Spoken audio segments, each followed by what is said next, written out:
Hi friends, ఈ వీడియోలో మనము చర్చించబోయేటటువంటి అంశము ఏంటి అంటే సైమన్ కమిషన్. చాలా కాంపిటేటివ్ ఎగ్జామ్స్లో ప్రీవియస్ పేపర్స్ని మనం ఒకవేళ చూసినట్లయితే సైమన్ కమిషన్ గురించి ఏదో ఒక రూపంలో ప్రశ్న రావడం అనేది జరుగుతూ ఉంది. ఈ సైమన్ కమిషన్ని భారతదేశానికి పంపడానికి గల ప్రధానమైనటువంటి కారణం ఏంటంటే 1919 చట్టం ఏదైతే ఉందో దాన్ని స్టడీ చేయడం కోసం. ఈ స్టడీ చేయడం కోసం వచ్చినటువంటి ఈ సైమన్ కమిషన్ 1927లో నియమించబడి 1928లో భారతదేశానికి రావడం అనేది జరిగింది.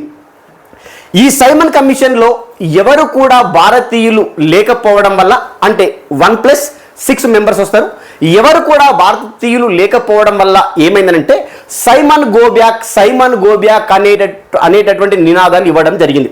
అయితే సైమన్ గో బ్యాక్ నినాదాలు ఇచ్చినప్పటికీ కూడా సైమన్ కమిషన్ మన భారతదేశంలో అనేకమైనటువంటి ప్రాంతాలను, అనగా బొంబాయి చుట్టుపక్కల ప్రాంతాలను పరిశీలన చేసి వాళ్ళకి మళ్ళా 1930 సంవత్సరంలో రిపోర్ట్ ఇవ్వడం అనేది జరిగింది.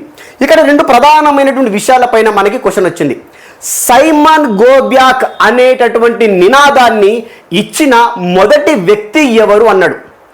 యూసఫ్ మెహర్ అలీ అనే వ్యక్తి సైమన్ గో బ్యాక్ అనే నినాదాన్ని మొట్టమొదటిసారిగా ఇవ్వడం జరిగింది.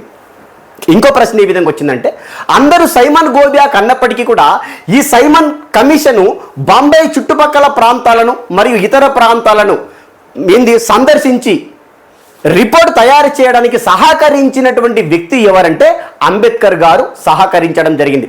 వీళ్ళు మళ్ళా వెళ్ళిపోయి ఏం చేసినారంటే 1930 సంవత్సరంలో వాళ్ళకి రిపోర్ట్ సమర్పించారు ఇంగ్లాండ్ గవర్నమెంట్కి.